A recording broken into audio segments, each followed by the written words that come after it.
Real stories of werewolves, of Dogman from history, from your emails, illustrated and animated with the democratizing magic of machine learning AI. Welcome to Scary Stories. Story number 1. Fury of the Werewolf. Dear Scary Stories NYC, we had a werewolf problem our first year when we moved into our second farm when I was a kid. I don't want to get into personal family details because they are embarrassing, but we lost our larger farm, and we were lucky to have gotten our hands on this smaller and more rural farm. If we hadn't, we would have had to move to a rental apartment and get minimum wage jobs, since we had no training in anything other than farm work. In those days, it was just me, Dad, and Mom. This was a few years before I met Gloria and started my own family. I forget if I was 18 or 19, but I was done with school and working full-time with Dad on the farm. We always set out to do the work of a full team of men, even though it was only the two of us. When it's your own family farm, you're willing to do whatever you have to do. After losing our first farm, we were grateful to have to get up before dawn and get back to work each morning. We were deathly afraid of losing that second and smaller farm, the three of us. And we didn't really get secure financially until Gloria came along later, bringing a wave of good luck with her. My late mom used to love her and called her Gloria in Excelsis Deo, which, I don't know, I guess it was an old song or something. I know she meant it as a compliment. When we were there the first few months of that first year, people from the area kept asking us how our werewolf was doing, and if we had seen the werewolf yet. We would laugh and say, yeah, sure, we saw the werewolf, because we thought we were being hazed as the newcomers to the region. That is, until one day when Mom came running out to the field to tell us that she had seen the werewolf, and it bluff charged her, sending her running back to the house. She told us it was hairy and stood on two legs like a man, but it was too large to be a man. She named this guy from our last church that was really tall, who used to work as a wrestler and a bouncer, and then she said that the werewolf, well, he was taller than that guy. I remember I kept looking from Mom to Dad to Mom to Dad, hoping that this was some kind of a joke. Dad looked more and more worried as she told her tale, though. I hadn't seen that look on Dad's face since we lost the last farm. I felt so angry that this was happening to us. A werewolf trying to kill my mother? Really? I was getting a persecution complex, like the entire universe thought it was funny to mess up our lives for some reason. I was a teenager, though, so it was kind of my job to feel persecuted, I guess. Dad and I headed over to where Mom had her encounter. We saw where the creature had walked from, and we saw the direction he was heading to, before Mom interrupted him in his journey. Dad pointed out that he was heading into our land, from an area whose owner we weren't ever sure of. It might have been public land, but we never looked into finding out, and there were no signs posted that we could see. The two of us set about figuring out how we could fence off that pathway into our farm. Let the Dogman go play on that unmarked land. That was fine with us. Just don't come on our land and scare my mom. It wasn't 2 more days before we had a fence and a gate with a lock, just like as if we were living in the city. Only we weren't afraid of criminals. We were afraid of the Dogman. Soon after, the second incident happened. This was the big one, where all 3 of us saw the beast. Our chicken coop was just around the back of the house, and we could all hear them getting upset, like if a fox happened by or something like that. Then we could shout out the window to scare the varmint off, or go downstairs and chase it off if need be. Well, the night in question here, we all woke up to the sound of that Dogman throwing an absolute temper tantrum, screaming, bellowing, roaring, and tearing our chicken coop to shreds. We all ran down there in time to see the chickens all over the yard, with the coop being torn down by this huge lunatic. At first, to me, it looked like a man wearing a furry mask and furry pants. But then I saw that his forearms were furry as well. I'm trying to say that this creature had a lot of bald spots, and a few hairy ones, where you could see his skin. It looked basically, sort of Caucasian, or at least I would say lighter toned. If this was a werewolf, He might have been Asian, Hispanic, Arab, or white, as his skin was like a light-skinned man with a deep tan, you might say. But I don't think it was a werewolf. I think it was some kind of a wild animal. A dogman, in other words, but a very humanoid-looking one. I have seen images online of bears with mange, and I can't understand how they might get confused with dogman in brief sightings from a distance when they're standing on their hind legs. I really do. But this creature literally tore our henhouse apart with his claws or hands or whatever they were. He was far too strong to have mange. Mom was right in that it stood taller than any man I had ever seen. Everything she said had described it accurately. I had kind of been hoping she was exaggerating, to be honest. But sadly, my mom was very honest. Sadly in this case, I mean. We were facing a really big and really violent problem. Dad fired his rifle once into the air to get the creature's attention, and he succeeded. The dogman responded by turning around and firing one of the chickens, like a fastball, into Dad's belly, knocking him over backward. I picked up Dad's weapon where it lay, and I began firing directly at that varmint, wrecking our property. I could have sworn I hit it multiple times, but it never reacted as though I had. It just sort of ran and jumped out of sight in a few moves, and then it was gone. The next morning, as the men showed up that Daddy had called to come help us fix the chicken coop, they told us that the fence around the front of our property, which they had just helped us install days earlier, was already torn up out of the ground. We had all set the poles in concrete embedded deep into the rocky ground, and yet, somehow, several of the posts had been ripped up out of the dirt, and the entire fence was knocked over. How the hell do you tear a metal pole up out of concrete in the ground? I mean, you don't. You'd need some kind of heavy equipment for that. But we saw no tracks from a big Caterpillar truck over there or anything like that. Plus, after seeing what he did to our chicken coop, we kind of knew exactly who had done this to our fence. So it seems that this creature did not appreciate our attempt to force him to choose another walking route at night. We decided to take the rest of the fencing down since it wasn't going to be allowed to stand anyway, and we just worked on fixing the chicken coop instead. Mom continued to see the dogman near the spot she had originally seen him, but she avoided him each time and he didn't chase her anymore. We begged her to stop taking that path, since there were other options, but she was a very single-minded woman. Dad and I sort of eventually noticed that she stopped talking about the werewolf. When Dad brought it up over dinner one time, she told us she hadn't seen the creature in a long while. It was one of those things. She didn't even notice he was gone. She always just operated assuming he might be nearby. All three of us had altered our lives because of that beastman. We all carried bear spray with us at all times, for instance. And we kept doing that sort of thing for probably over a year after Mom's last sighting. It took us a long time before we started feeling normal again. Before life felt normal again.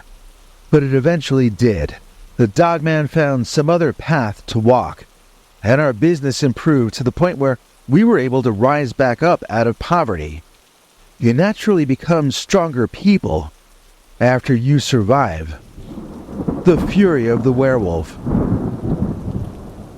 Story number 2. Full Moon Werewolf. Dear Scary Stories NYC, here's a kind of an odd one for you. I saw a dogman twice, or at least I saw something that looked like a dogman. I'll tell you what happened, then you can decide for yourself what that thing actually was. The first sighting was in Holy Rosary Cemetery, which is just north of Johnsonburg, PA. As any young man growing up in Johnsonburg will tell you, they named the place after us men who lived there. If you catch my drift, ladies. That was sort of the sense of humor my bunch of guys in those days had, when I was around 20 years old. And yet, for some reason, we still had girlfriends anyway. I guess that was the golden era of dating or something. Of course, we always had weird girlfriends. They always claimed to be Wiccan priestesses and all that, but still, we did have girlfriends. I think women were more patient back then or something, I don't know. So me and my two dork friends were hanging with these 3 young women who were way too pretty to be dating us, but simultaneously way too crazy to be out of a mental hospital. The group of us used to hang in the woods at the very edge of a cemetery to get the vibe of the evening and smoke each other out. If we boys didn't see any security, and if the girls didn't detect any bad anti-Wicca vibes or whatever, then we go out and sit around this really creepy, sad statue of this hippie guy nailed to a cross while people were crying. These girls claimed they disliked Christianity, but when it was as creepy as this statue of life-sized crying people, well, they loved it. You know, they have fixed the security holes that used to exist at that cemetery, so I want to advise you not to do what we did. The place is very well kept up these days, and nothing like this could happen in current year. But this didn't happen now. It happened way back then. Sometimes on the trippier nights, I would think I was seeing those creepy Jesus statues move, or at least one of them at a time. It would feel like they would move out of place when you would turn to look at them, and then they would get back in place quickly. We were always partying over there though, so we couldn't be sure we weren't just seeing things. But this event I'm about to describe to you was something we all saw, and we all ran away from, so I'm pretty certain this was not an optical illusion. We were sitting around Jesus and the Sad People and chilling when my buddy's girlfriend started whispering in my girlfriend's ear. I asked them what was up, and the two of them started squinting and pointing out over the tombstones to the other side of the graveyard. I joined them in squinting, and soon I saw something that both confused and frightened me. There was this really big guy running like a maniac toward us, and I mean like a maniac. I wondered if it was someone we knew, but the closer it got, the more confused I got. Whoever that was seemed to be wearing a monster mask. No, an entire monster costume. I was thinking how hot he must be running in that costume, when the light of the full moon showed me that was not a man in a costume. I didn't know what it was, but it was alive, and that was its own real fur. We realized this seemed to be a Dogman racing at us, and suddenly it wasn't just the girls that were screaming as we each ran off in a different direction, away from that religious statue. My girlfriend and I ran to the edge of the woods and peeked out from behind the tree. One of my friends was hiding behind a tombstone, but we were all sort of braced for impact, if you know what I mean. Not everyone got a clear view of this, but my girlfriend and I watched that monster man, who had a distinctly canine head, race right past the statue of the life-size Jesus on the cross and into the woods behind the cemetery. Once it was gone, it was like all six of us went ape. We were all hooting and hollering and jumping up and down like we had just seen a touchdown run or something. I guess we were dumb kids, but that was quite a show we got to witness on that night. So that was why we went back the next night, armed this time with cameras of various kinds. We didn't have good cameras on cell phones yet. This was back around the turn of the century, so I'm talking about us bringing Kodachrome kind of stuff, from snapshot cameras to a Canon professional camera that my friend had, and one big VHS video camera that weighed a stupid amount. We all went to the cemetery each night for the next week, waiting for the Dogman, determined to capture evidence this time. Then we did the same the week after, but the girls were growing restless. By the third week of waiting for Doggo, everyone was starting to get cranky. We no longer were just enjoying each other's company and chilling. We were so uptight about finding proof of the Dogman that we had seen so unexpectedly that first night. By the time a month had passed, even my girlfriend was sick of the entire thing. I argued that we should give it one final shot, since it was the 1 month anniversary, and the moon would be out full, making it brighter and easier to get a good photograph. Nobody cared, though. Everyone was worn out, and I was, along with the rest of them.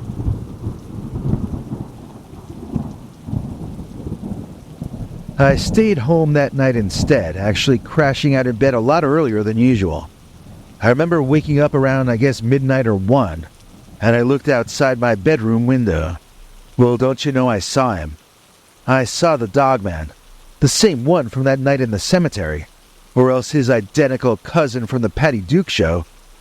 He was doing the same thing as last time I saw him, tear-assing across the grass, running like he just stole somebody's hubcap. I ran around my room looking for my little black Kodak camera. Then I remembered I had left it downstairs and I ran down to fish it out of my jacket pocket in the front hallway. Then I remember racing out the front of the house in the night in my underpants, running around looking for the Dogman. I ran completely around the house and my socks got soaking wet from the dew on the grass, or maybe it had just rained, I don't remember. I just remember running around the house one final time before accepting that wherever the Dogman was, he was long gone.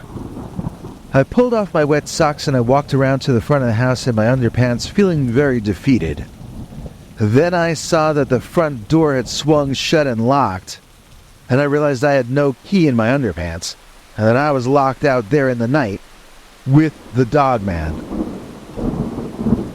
So I walked around the house one more time, this time checking the other doors and windows to see if maybe I could sneak back in through one of them.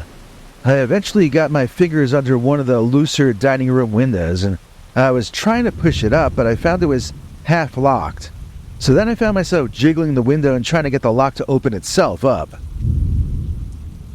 I got pretty intensely into what I was doing, and the entire world faded away.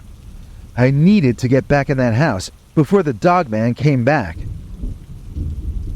I was starting to shake in panic. It was beginning to get to me. So then I looked up, and I saw a terrifyingly angry face glaring back at me. No, it wasn't a reflection of the Dogman standing behind me. It was my father inside the house, wondering why I was trying to break one of his expensive windows. He made a motion toward the front door, and I marched back around, feeling extra stupid, like I was about to be in trouble. When I reached the door, my father's hand came out and grabbed me, dragging me inside roughly. "Get in here, you idiot! Do you want the neighbors to think you're a flasher?" I tried to explain what had happened, but somehow insisting that I saw the Michigan Dogman running through our yard in Pennsylvania, so I locked myself out of the house in my underpants, didn't sound as intelligent when I said it as it had sounded in my head when I thought it. Yes, anyway, the point of all this that we missed at the time was that both my sightings were on the night of the full moon. So maybe this wasn't even a Dogman at all. I mean, what if this was a werewolf? Like a man who changes into a Dogman when the full moon is out. It would make more sense, right? So my girlfriend told me she believed me, but my other friends did not, and I was unable to use this event to revive our stakeout nights at the cemetery. Plus they beefed up their security at night, and that stopped being such a cool place to hang. And so I never again had any more chances to see the full moon werewolf.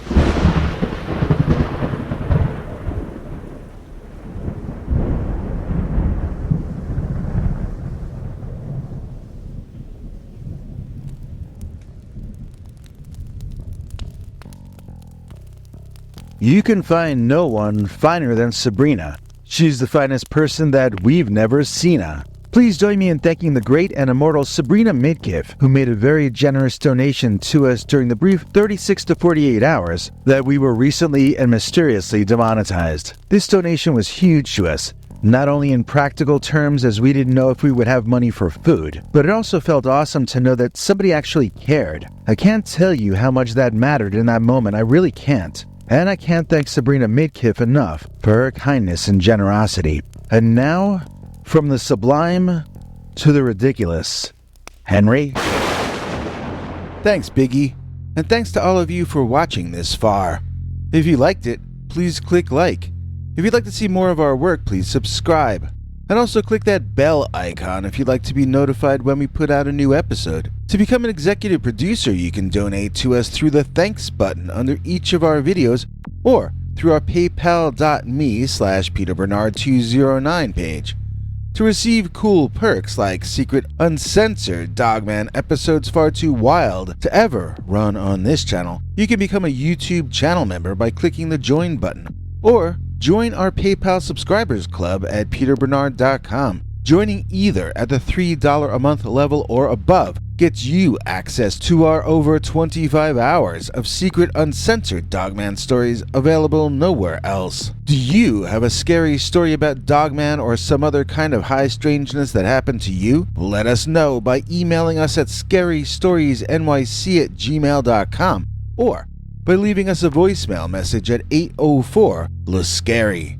You may need to call back on that when it cuts off after I think 3 minutes. And if you don't want to do any of that stuff, thank you for simply watching to the end. Good night, and have a scary tomorrow.